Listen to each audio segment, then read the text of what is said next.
Hi, this is Chris, and today I'm going to be showing you guys how to farm the Firelands for the Pureblood Firehawk. Now, you're going to want to do this on 10-man normal, because it can drop on 10 or 25 normal heroic, so 10-man normal will be just the easiest way to do it. Alright, up first is Beth'tilac. Now, you just start this fight, she's down here, so you just throw up dot or whatever, and she'll go up. So first there's going to be these spiders that come down from the roof. Now what you're going to have to do is just kill the first one you see.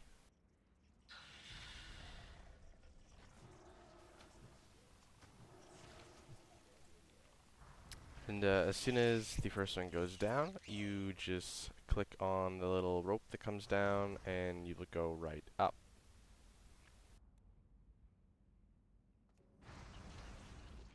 Once you're up top here, you'll just simply be able to attack the boss. This is where you pop all your cooldowns because you want to try to get this part done as quickly as possible. There's two things to watch out for when you're up here. First of all, you don't want to step in the middle of the room here because you'll fall back down to the bottom. You also have to watch for the meteors that spawn. So these are behind that little sort of orange pool there. If you stay where the meteors spawn, it'll create a hole and you'll also fall down as well. So pretty much you want to stay up here as long as possible and kill the boss before the first smoldering devastation. Now if you can't, if the boss is still up when smoldering devastation is going to come out, you can actually stay up there and just pop a defensive. It doesn't hit for all that much. Now if you do at any point end up down the bottom again, you just simply have to kill another one of those spinners and jump right back up.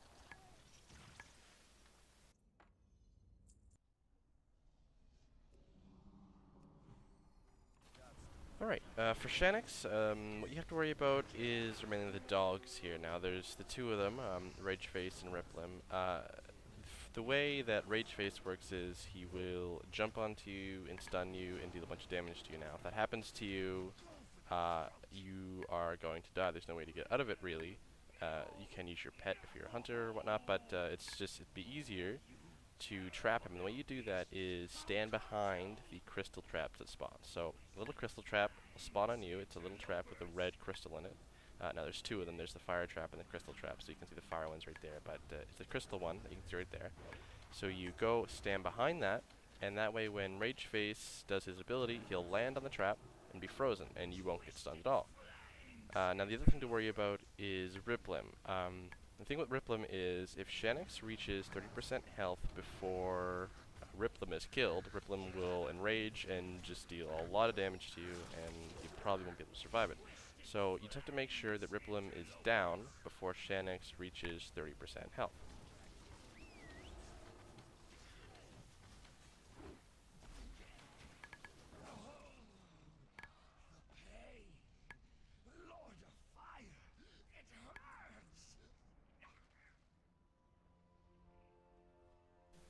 Alright, Rhyolith is a little tricky. There's a couple things you have to worry about. And the way the fight works is you steer him around the room. And you steer him by attacking one of his legs, either the right or left. So if you attack his right leg, he'll move to the right slowly, and if you attack him to the left, or attack on the left leg, he'll move to the left also very slowly.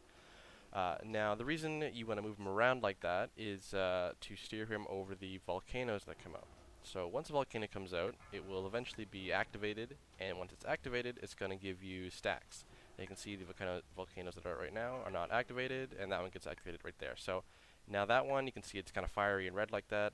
It's going to start giving you stacks, and eventually those stacks are going to get out of control, and you won't be able to survive any longer because it's just going to deal so much damage to you. So you need to steer him, attacking whatever leg he needs to turn, until he runs over that volcano. So that's pretty much what you're doing the whole time, is steering him toward the active volcanoes. There's no real point in steering him over inactive volcanoes. It doesn't really do anything.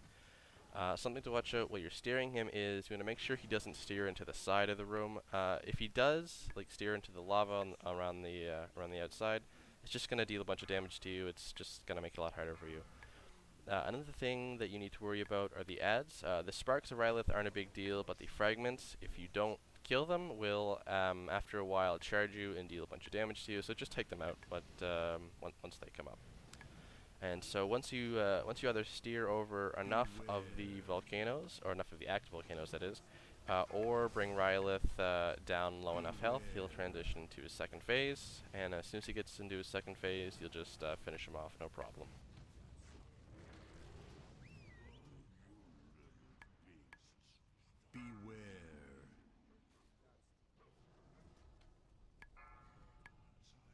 There's second phase right there. He doesn't do a lot in this phase. You'll just be able to take him out pretty quick.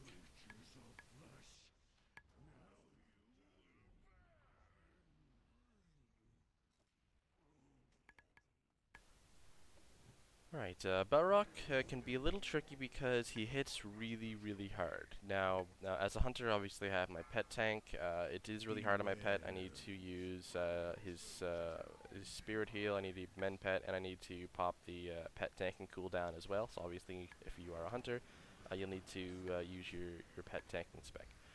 Now, so first of all, in this fight, we have to worry about are these crystals that come out. Now, normally, you would stand on the crystal and sort of like soak the stacks that come out of them, but it'd be easier to stay away from the crystals and just soak the pulsing damage instead, because these stacks are, if you take an entire crystal worth of stacks, will get out of control and kill you. So it's just easier to run away from those shards there, and instead of trying to soak them.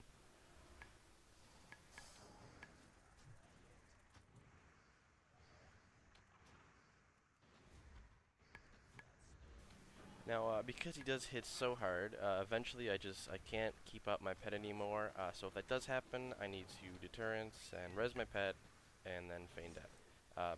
You know, ideally that doesn't happen, but if it does, just be ready for it, you know, if you're a hunter, obviously. Beware.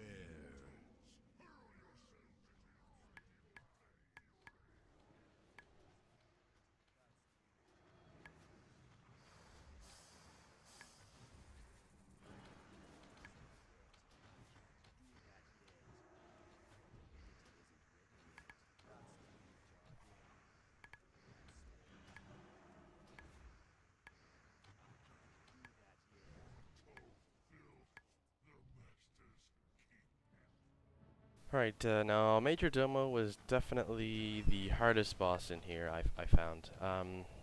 He melees really hard, and the reason for that is he has two phases, one where he's a scorpion and one where he's a cat. Unfortunately, with only one person, there's no way to bring him into a scorpion phase, so you just have to deal with his cat phase the entire time.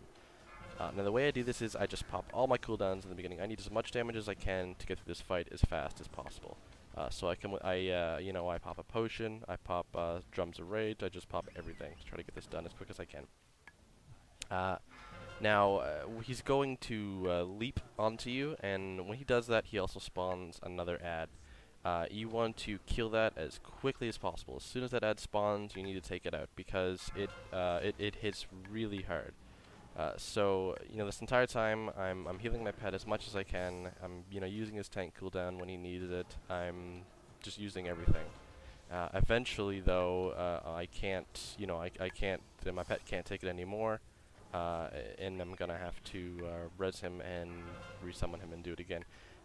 Now, eventually, the ads are going to sort of get out of control because they spawn faster and faster and faster. So, if it gets to a point where you can no longer, you know, even have chance to attack the boss because you're constantly killing ads, it's pretty much the enrage. Essentially, that's as much time as you have to get this fight done. If you can't do it that quick, then you're probably just gonna die and have to try again.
Right, Ragnaros actually isn't that bad. He doesn't hit all that hard, so my pet doesn't have too big of a problem tanking him. There's just a few things you have to watch as the fight goes on. So first of all, he's going to use a magma trap and that sort of thing. You just simply move out of it, no problem. Just kind of watch out for all the normal mechanics that you normally have to watch out in this fight. So when the splitting blow does come down, you're probably gonna have a hard time killing every one of the ads. If you can, then great. But if you can't, they don't actually hit that hard. Really, they only hit for each one of them only hits for a little bit. If there are a bunch of them are about to hit, just pop a defensive or whatever. It's not really that big of a deal.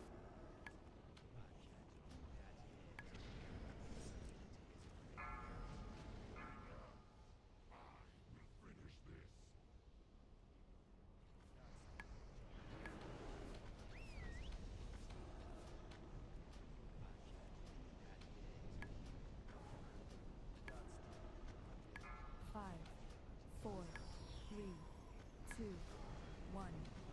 Beware.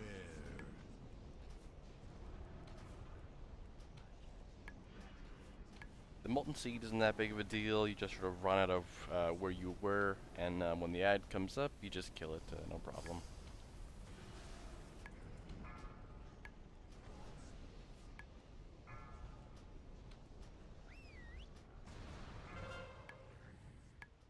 The second splitting blow is going to be a little bit different because this time another 2 ads spawn. Now they spawn from those big circles on the left and right of the room. They're not that too big, not a big deal. You just sort of have to take them out like any other ad. Again, you just have to watch out for the Sons of Flame that come out. A few more are probably going to hit the second time because you've got more to deal with. But even this time, I didn't even have any defensives, and I wasn't, I was still in pretty good shape. They're not that big of a deal. So just make sure you kill the scions there, and you'll get out of that phase and be back to the fight.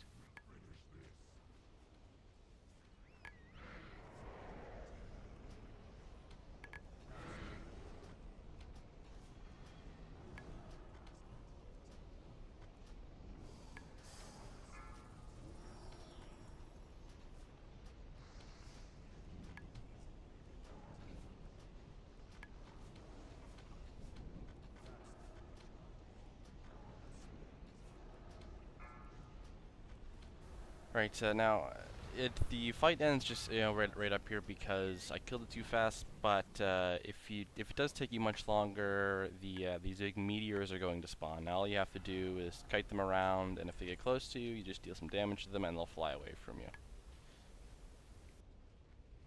So hopefully this guide helped you out, and thanks for watching.